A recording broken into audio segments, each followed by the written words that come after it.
Bonjour à tous, bonjour à tous. J'aurais bien voulu vous faire une petite vidéo dehors, parce que bon, j'ai vu qu'il y en a qui apprécient pas du tout que je fasse des lives. Il y en a qui kiffent à fond les lives, hein, qui voudraient que je fasse des lives de 4-5 heures. Je fais des lives de 5 heures. Hier, j'ai fait un live de 5 heures, c'est-à-dire un de 3 et un de 2. Vu qu'on a été coupé, moi, ça me dérange pas. Mais il y en a, on voit que ça les intéresse pas du tout. Ils préfèrent des petites vidéos courtes qui parlent de l'actualité. Bon, bah, ça c'est... Donc je vais faire encore des petites vidéos comme ça de temps en temps. Mais c'est vrai qu'avec les lives, je réponds aux questions. Et je pense que quand on regarde des vidéos, bah, c'est pas forcément pour perdre du temps, pour passer le temps. C'est aussi pour avoir des solutions. Donc parler c'est bien, donner des solutions c'est mieux. Et voilà, donc vous avez vu un petit peu comment ça se passe avec les vaccins. Véran veut vacciner la totalité de la population française.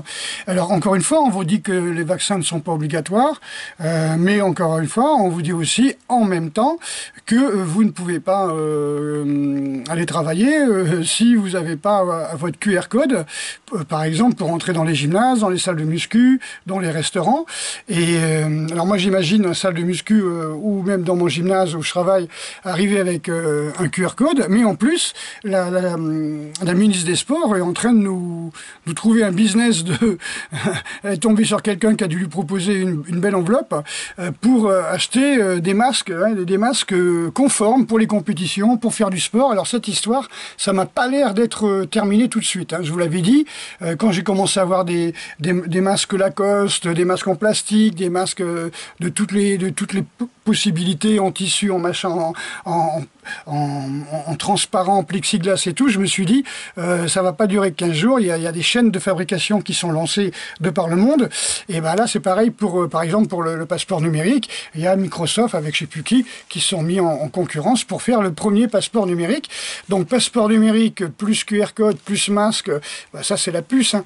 Donc je pense qu'effectivement d'ici 2020 à 2021-2022, on voudra nous pousser entièrement pour aller bosser, ou bien on vous dira comme la mairie nous avait dit avec leur truc, comme ils appellent ça, ça m'a tellement écœuré que je me souviens plus le nom.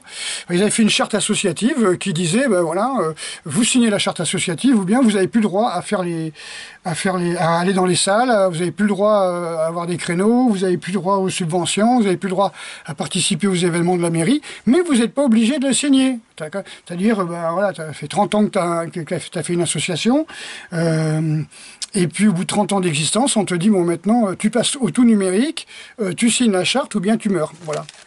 Donc là, je pense qu'effectivement, on va essayer de nous foutre des vaccins obligatoires, et puis c'est tout. Hein. Donc comment faire, comment trouver des solutions? Ben, le truc, c'est de désobéir totalement. Hein. Et puis sinon, vous allez jouer le jeu et on va faire du tout numérique. Hein. Tout le monde va rester chez lui à bosser, et les autres, eh ben, ils seront tous au chômage. Au chômage, voilà. Alors, je voulais vous parler des cases aujourd'hui, vous voyez, c'est-à-dire qu'en fin de compte, on vous met toujours dans des cases, et la vérité est jamais bonne à dire. C'est-à-dire que, comme disait Raoult, c'est pas parce que vous avez le pouvoir que vous avez l'autorité, parce que vous êtes ministre, que vous avez raison, et que vous êtes intelligent. Hein, c'est-à-dire que là, la France a commandé des milliards, pour des milliards de vaccins, des milliards d'euros de vaccins, et puis ils veulent nous les balancer, quoi. Hein, ils veulent nous les balancer de force. Hein. L'histoire du H1N1, la grippe aviaire et compagnie, là, ça leur a servi de leçon, donc maintenant ils vont nous faire peur et ils vont vouloir nous les balancer en disant sinon vous n'allez pas travailler. C'est du fascisme total, c'est du fascisme total. Donc voilà, alors que juste ce que je voulais vous dire aujourd'hui, c'est, je vois la généticienne qui s'appelle Alexandra, je crois que c'est, j'arrive même plus à me relire, Amion, c'est ça, ou Hermion, je me souviens plus, je crois, Alexandre Hermion, qui disait qu'en fin de compte, quand elle passe dans des interviews sur des plateaux TV ou des choses comme ça, c'est-à-dire dans des interviews internet, elle est face à des médecins, face à des politiques qui sont grassement rémunérés, corrompus donc par les labos pharmaceutiques, par Big Pharma. Et chaque fois qu'elle veut exposer des vérités, par exemple que quelqu'un qui est vacciné avec leur ARN, là, leur vaccin ARN, il suffit qu'il tousse, qu'il éternue, qu'il postillonne et tout ça, il balance 6 fois plus de virus. Il est 6 fois plus contaminant. C'est ce qui se passe avec la grippe, et ça a été prouvé que c'est ce qui se passe avec la grippe. Et donc elle dit ça va se passer aussi avec leur truc à l'ARN. Voilà. Donc eh bien les gens lui répondent oui mais de toute façon vous êtes complotiste.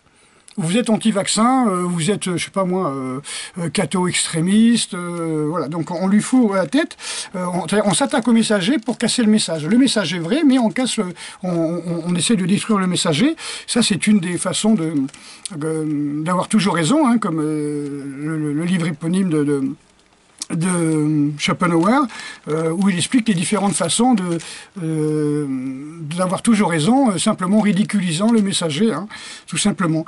Alors, on attaque le narrateur, pour rendre incrédible, si on peut dire, non crédible ses arguments, qui sont pourtant véridiques, hein, et vérifiables. Hein. Comme dans 1984, on invente aussi des nouveaux mots, hein, par exemple, pour pouvoir caser. On dit transphobe, par exemple, si par exemple moi je dis oui, il y a des trans qui font des compétitions, des hommes trans qui deviennent femmes, qui font des compétitions dans le sport féminin et surtout les sports de combat, et ils gagnent tout. Et les gens, ils disent « Oh, mais tu critiques, t'es transphobe ». Non, je dis simplement un fait physiologique. Un homme est plus fort qu'une femme. Et donc, si un homme se transforme en femme, pendant 30 ans, il va avoir la mémoire musculaire. Il aura toujours sa cage thoracique plus grande. Il aura toujours une meilleure résistance au coup, à l'effort, etc. Et voilà, il aura plus de dynamisme, de puissance, etc. C'est physiologique. Et on me dit, oui, mais toi, t'es transphobe. On peut rien dire. On essaie toujours... quand on dit, par exemple, que vous trouvez que comment on appelle ça, la Gay Pride, et ben ça n'a rien à voir avec ce que veulent les homos, hein, et les trois quarts des homos que je connais, ou même tous les homos que je connais, n'ont jamais voulu avoir d'enfants, jamais voulu défiler dans les rues, ni monter sur un char avec un poireau dans le cul, ou marcher à quatre pattes, le cul à l'air, tenu en laisse. Et ça fait passer les homos pour des folles exhibitionnistes. Et moi, on me dit, ah ben oui, mais c'est normal, t'es homophobe. Non, j'ai pas peur des homos. J'ai dit, je connais des homos, et ils n'ont pas du tout envie de monter sur un char à quatre pattes, à poil, etc. Et voilà, donc, c'est des minorités, c'est-à-dire on dit que, je sais pas moi, il y a 5% ou 3% ou 0,1% de la population qui est homo, et dans ces 0,1%, il y a 0,001% qui ont envie de marcher dans les rues. Alors ne croyez pas, hein, quand vous avez à Paris des gay pride, les gens ils viennent de toute l'Europe, hein, c'est pas tous les homos de Paris ou de France, hein, ils viennent pour faire du monde, comme ils ont fait à Tel Aviv, hein. Ils appellent ça le pinkwashing, c'est-à-dire ils font venir des gens du monde entier en faisant de la pub sur les médias homo, les médias LGBT, et donc les gens viennent du monde entier et ils montrent à Tel Aviv la plus grande gay pride du monde. Ça, pendant ça là, on parle pas d'autre chose, si tu vois ce que je veux dire. Et puis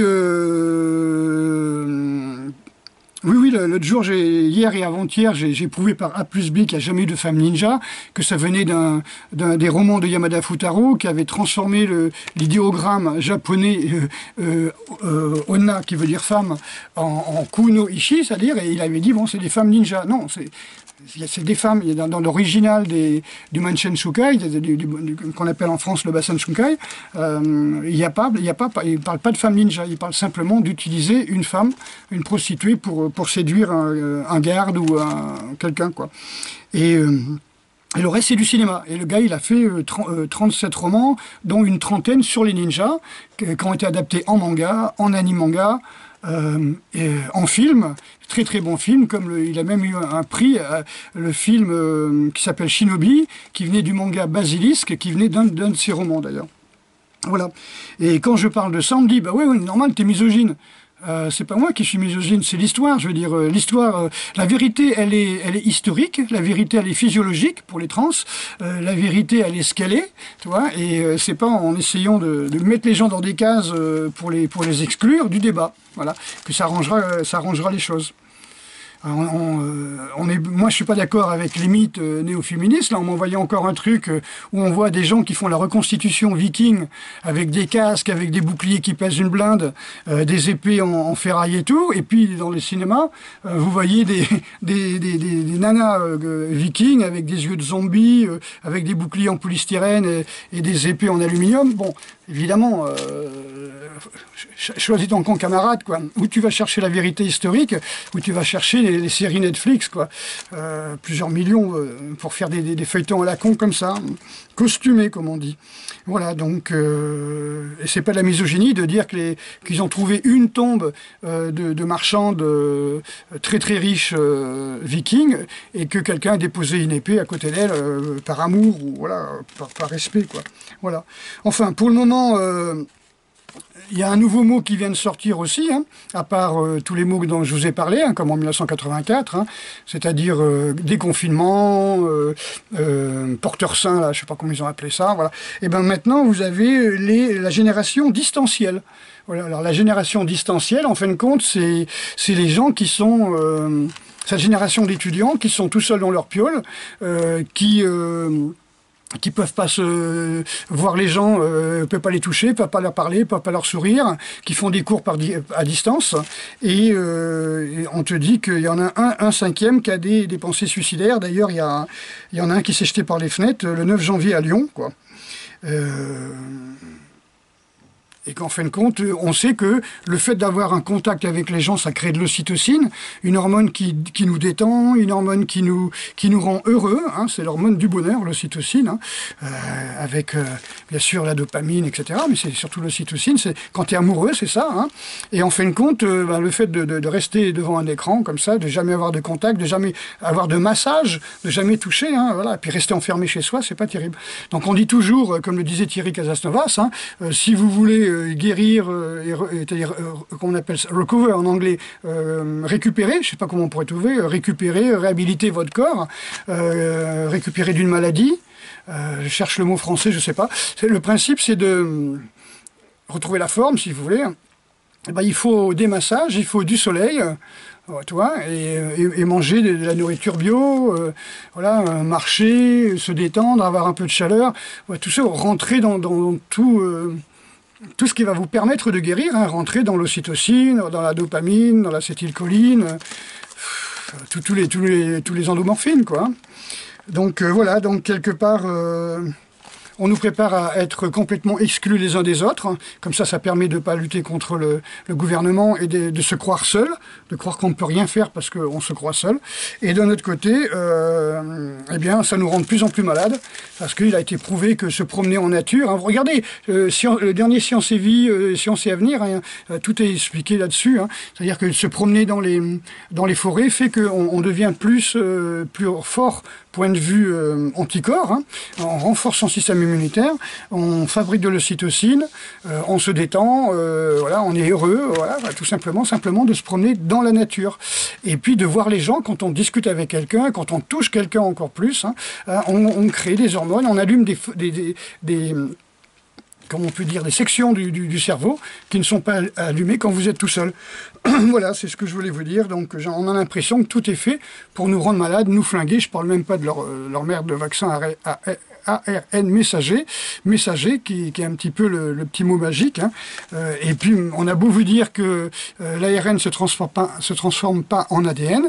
La généticienne que je vous ai parlé, je crois c'est Henrion son nom, hein, Alexandra Henrion, elle explique bien que si, d'accord, elle explique bien que évidemment cet ARN peut se transformer en ADN, ça c'est déjà vu.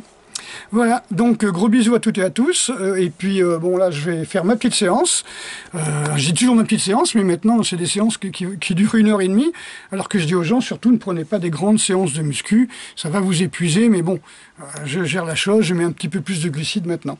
Ok, donc à très bientôt, et puis ce soir certainement je vais faire un live en parlant du Systéma, en parlant des différents livres en français du Systéma, et s'il vous plaît ne vous bagarrez pas, moi je réponds même plus, j'agis même plus, j'ai plus envie de passer mon temps à faire taire les gens ou à bloquer les gens ou à donner raison à l'un ou à l'autre parce que les gens s'engueulent les uns les autres sur Internet. Il y a toujours quelqu'un qui trouve, il y a toujours deux personnes qui trouvent des sujets pour s'engueuler.